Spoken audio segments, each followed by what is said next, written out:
بسم الله الرحمن الرحيم.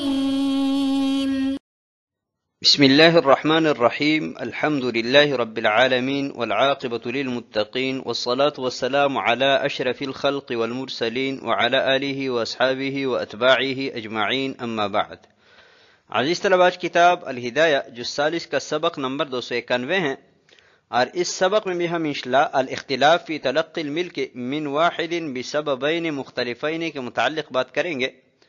اور کتاب کی عبارت وَإِنْ أَقَامَ كُلُّ وَاحِدٍ مِّنْهُمَ الْبَيِّنَةَ عَلَى الشِّرَاءِ مِنْ أَحَدٍ سے لے کر وَأَقَامُوا الْبَيِّنَةَ عَلَى الْمِلْكِ الْمُطْلَقِ تک ہوگی.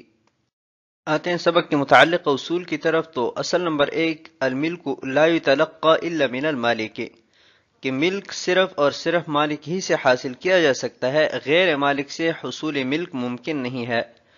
نمبر 2، الملک المطلق یثبت من الاصل فلذا یستحق الزوائد، ملک مطلق اصل اور بنیاد سے ثابت ہوتا ہے، اسی وجہ سے جس کے لیے ملک مطلق کا فیصلہ کیا جائے وہ زوائد یعنی بچے وغیرہ کا مستحق ہوتا ہے. نمبر 3، بینۃ ذی الید علی الدفع معتبرۃ، یہ قابض کا بینہ دفع کرنے کے لیے معتبر ہے. یہاں سے دو بینات میں سے ایک بینہ کو کس بنیاد پر ترجیح دیں گے، کس کو مقدم اور کس کو مؤخر کریں گے، اس اعتبار سے میں ثلاثہ کی 3 اصول بیان کرتے ہیں. تو سب سے پہلے امام اعظم ابو حنیفہ رحمہ اللہ تعالی کا اصل ذکر کرتے ہیں. امام صاحب فرماتے ہیں کہ صاحب التاریخ الاقدم اولا اذا ارخ، کہ پہلی تاریخ کا جو مالک ہے وہ مقدم اور اولا ہے بشرط کہ وہ تاریخ بیان کریں.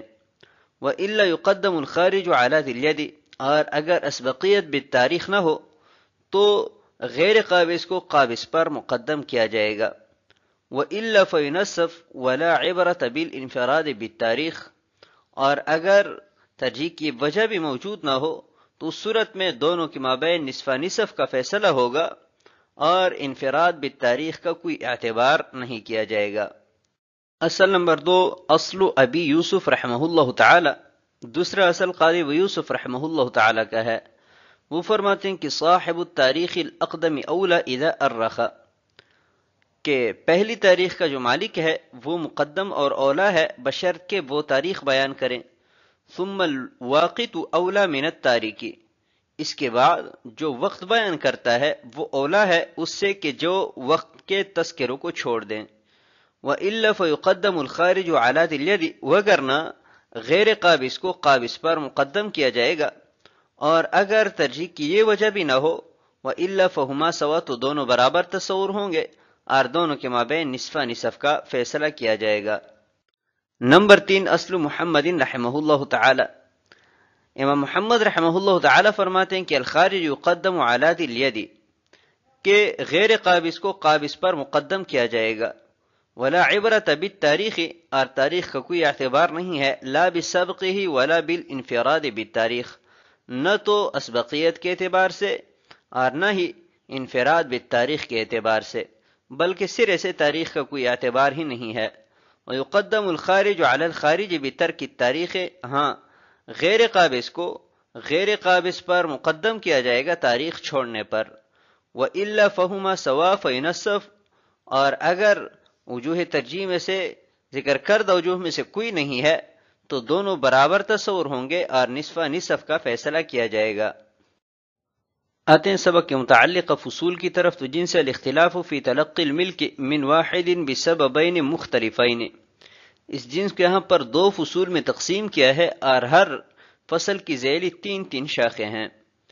تو فصل نمبر 1، ارخ تاریخا واحدا او لم یؤرخ اصلا، کہ دونوں نے تاریخ بیان کی ہے لیکن ایک ہی تاریخ بیان کی ہے یا سرے سے تاریخ بیان ہی نہیں کی، تو اس کی ذیلی 3 شاخیں ہیں. شاخ نمبر 1، کلاہما خارجان، دونوں غیر قابض ہے، تو اس صورت میں چونکہ دونوں برابر ہے تو مناصفہ نصف نصف کا فیصلہ کیا جائے گا. شاخ نمبر 2، احدہما خارج والآخر ذو الید، دونوں میں سے ایک غیر قابض ہے اور دوسرا قابض ہے، تو اس صورت میں یقضی ببینۃ الخارج، کہ جو غیر قابض ہے اس کے بینہ پر فیصلہ کیا جائے گا. نمبر 3، کلاہما ذو الید، دونوں قابض ہے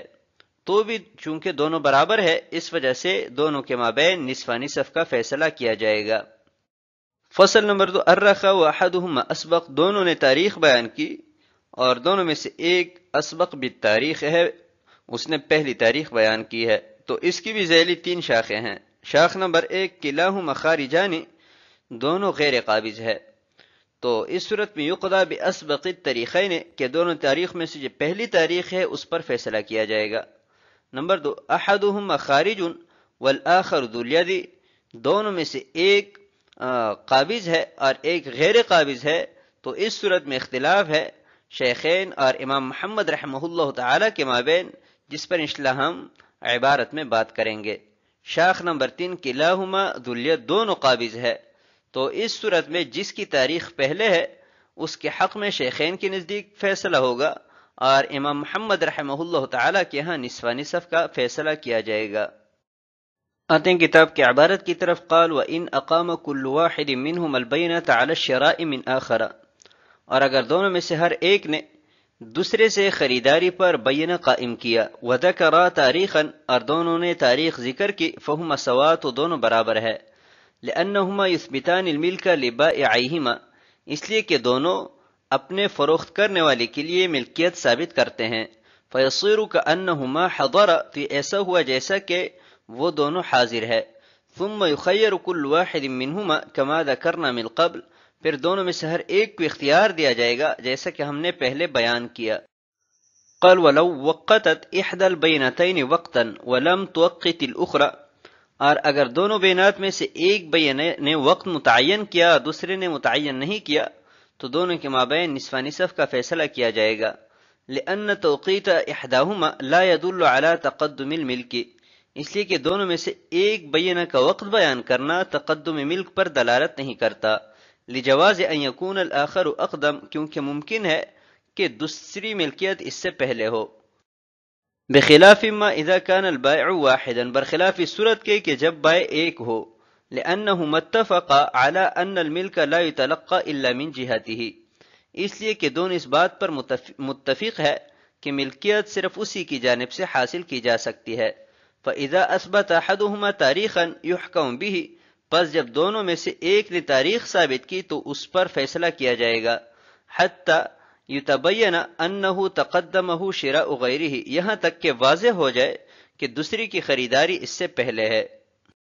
قال وَإِنْ أَقَامَ كُلُّ وَاحِدٍ مِّنْهُمَا الْبَيِّنَةَ عَلَى الشِّرَاءِ مِنْ آخَرَ، اس عبارت میں مسئلہ ذکر کر رہے ہیں کہ دو مدعیان ہے اور دونوں میں سے ہر ایک دوسرے سے خریداری کا دعویٰ کر رہا ہے اور ہر ایک کا بائع الگ الگ ہے۔ مثلا ایک زید سے تلقی ملک کا دعویٰ کر رہا ہے اور دوسرا عمر سے تلقی ملک کا دعویٰ کر رہا ہے، اور دونوں نے بینہ قائم کیا اور بینہ میں ہر ایک کے گواہ نے تاریخ ذکر کیا، تو یہ دونوں برابر ہوں گے اور دونوں کے مابین نصف نصف کا فیصلہ کیا جائے گا۔ لأنهما يثبتان الملك لبائعيهما، یہاں صاحب ہدایت دلیل بیان کر رہے ہیں کہ دونوں مدعی اپنے اپنے بائع کے لیے ملکیت ثابت کر رہے ہیں، یعنی ایک مدعی بینہ پیش کر کے زید کے لیے ملکیت ثابت کر رہا ہے اور دوسرا عمر کے لیے ملکیت ثابت کر رہا ہے، تو ایسے گویا کہ یہ دونوں بائع خود حاضر ہوئے اور اپنی اپنی ملکیت پر بینہ پیش کیا۔ یعنی جیسے اگر یہ دو بائع خود حاضر ہوتے اور اپنی اپنی ملکیت پر بینہ پیش کرتے تو ان دونوں کے مابین قاضی صاحب نصف نصف کا فیصلہ کرتے، ایسے ہی مدعیان نے جب ان کی طرف سے ان کے لیے ملکیت ثابت کی تو ان مدعیوں کے لیے بھی نصف نصف کا فیصلہ کیا جائے گا۔ ثم يخير كل واحد منهما كما ذكرنا من قبل، صاحب ہدایت فرماتے ہیں کہ یہ بات ذہن میں رکھیں کہ دونوں کے مابین نصف نصف کا فیصلہ تو کیا جائے گا، لیکن ساتھ ساتھ ہر مدعی کو اختیار بھی دیا جائے گا کہ چاہے آپ نصف میں شریک ہو اور چاہے اس عقد کو چھوڑ دیں، کیونکہ ممکن ہے کہ ہر مدعی کل مبیع کے مالک بننے کا خواہش مند ہو، تو جب دوسرا اس کے ساتھ شریک ہوا تو اس کی رضامندی میں خلل آیا، اس خلل کو دور کرنے کے لیے شریعت مطہرہ نے اسے اختیار دیا کہ چاہے آپ نصف میں شریک ہو اور چاہے عقد چھوڑ دیں۔ قال ولو وقتت احدى البينتين وقتا، یہاں سے مسئلہ بیان کر رہے ہیں کہ دو مدعی ہے اور دونوں الگ الگ بائع سے تلقی ملک کا دعویٰ کر رہے ہیں، تو اگر ایک نے بینہ پیش کیا اور بینہ میں گواہوں نے وقت کا تذکرہ کیا اور دوسرے بینہ میں وقت کا تذکرہ نہیں کیا گیا تو بھی دونوں کے مابین نصف نصف کا فیصلہ ہوگا، اس لیے کہ ایک بینہ کا موقت ہونا اس بات کی دلیل نہیں ہے کہ اس صاحب کی ملکیت پہلے ثابت ہوئی، کیونکہ ممکن ہے کہ دوسری کی ملکیت پہلے ثابت ہوئی ہو، تو شک ثابت ہوا اور شک کی وجہ سے ایک کے حق میں کل کا فیصلہ نہیں ہو سکتا، بلکہ دونوں کے مابین نصف نصف کا فیصلہ کیا جائے گا۔ بخلاف ما اذا كان البائع واحدا، برخلاف اس صورت کے کہ جب بائع ایک ہو، اوپر والے مسئلے میں بائع دو ہے اور اگر بائع ایک ہو، دونوں مدعی ایک ہی شخص سے تلقی ملک کا دعویٰ کر رہے ہیں، تو اس صورت میں چونکہ احتمال نہیں ہے تو اس وجہ سے جس بینہ میں وقت بیان کیا جائے اس کے حق میں فیصلہ کیا جائے گا۔ البتہ اگر یہ ثابت ہو جائے کہ دوسرے مدعی نے یہ چیز اس سے پہلے خریدی ہے تو اس صورت میں اس کے حق میں فیصلہ ہو سکتا ہے۔ آتے ہیں اگلی عبارت کی طرف، قال وَلَوِ ادَّعَ أَحَدُهُمُ الشِّرَاءَ مِن رَجُلٍ،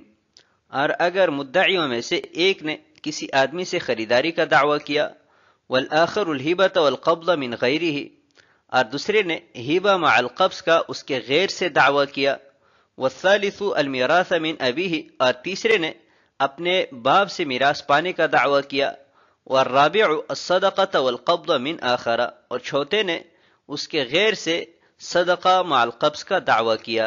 وَقَامُوا الْبَيِّنَةَ قُضِيَ بَيْنَهُمْ أَرْبَاعًا، اور سب نے بینہ قائم کیا تو ان کے مابین 4 حصوں کا فیصلہ کیا جائے گا۔ لِأَنَّهُمْ يَتَلَقَّوْنَ الْمِلْكَ مِنْ بَعَتِهِمْ، اس لیے کہ ان میں سے ہر ایک اپنے مملک سے تحصیل ملک کا مدعی ہے، فَيُجْعَلُ كَأَنَّهُمْ حَضَرُوا، تو یہ ایسا ہے گویا کہ سب کے سب حاضر ہو، وَقَامُوا الْبَيِّنَةَ عَلَى الْمِلْكِ الْمُطْلَقِ، اور سب نے ملک مطلق پر بینہ قائم کیا ہو۔ قال وَإِنْ قَامَ الْخَارِجُ الْبَيِّنَةَ عَلَى مِلْكٍ مُؤَرَّخٍ، اور اگر غیر قابض نے ملک مؤرخ پر بینہ قائم کیا، وصاحب الید بینۃ علی ملک اقدم تاریخا کان اولا، اور قابض نے اپنی ملکیت پر اس سے مقدم تاریخ پر بینہ پیش کیا تو وہ اولا ہوگا۔ وهذا عند ابی حنیفہ و ابی یوسف رحمہم اللہ تعالی وهو روایت عن محمد، یہ شیخین رحمہم اللہ تعالی کے نزدیک ہے اور یہی ایک روایت امام محمد رحمہ اللہ تعالی سے منقول ہے۔ قال ولو ادعى احدهم الشراء من رجل، اس عبارت میں یہ مسئلہ بیان کر رہے ہیں کہ 4 مدعی ہے اور ہر ایک مدعی الگ شخص سے تلقی ملک کا دعویٰ کر رہا ہے۔ مثلا ان میں سے ایک کہتا ہے کہ یہ چیز میں نے زید سے خریدی ہے، شراء کے واسطے سے میں مالک بنا ہوں، اور دوسرا کہتا ہے کہ تو مجھے عمر نے ہبہ کیا اور میں قبضہ کر چکا ہوں، تیسرا کہتا ہے کہ یہ تو اپنے باپ کی طرف سے مجھے وراثت میں ملی ہے، اور چوتھا کہتا ہے کہ یہ تو حامد نے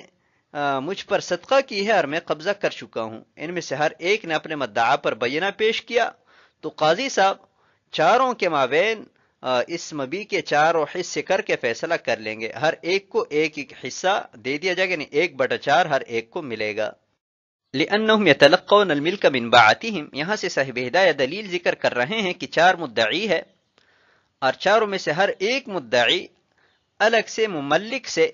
تلقی ملک کا دعویٰ کر رہا ہے۔ یہاں پر بعتن کا لفظ استعمال ہوا ہے، یہ تغلیباً ہے، وگرنہ ایک بائع ہے اور ایک واہب ہے اور ایک مورث ہے اور ایک صدقہ کرنے والا ہے، تو ہر ایک مدعی اپنے مملک سے تلقی ملک کا دعویٰ کر رہا ہے اور اس کے لیے ملکیت ثابت کر رہا ہے۔ تو ایسے ہے گویا کہ چاروں مملک بذات خود حاضر ہوئے اور ہر ایک نے اپنی ملکیت پر بینہ قائم کیا،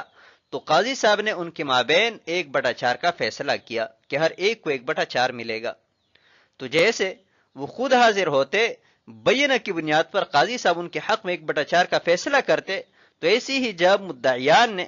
ان کے لیے بینات سے ملکیت ثابت کی تو مدعیوں کے لیے بھی 1/4 کا فیصلہ کیا جائے گا۔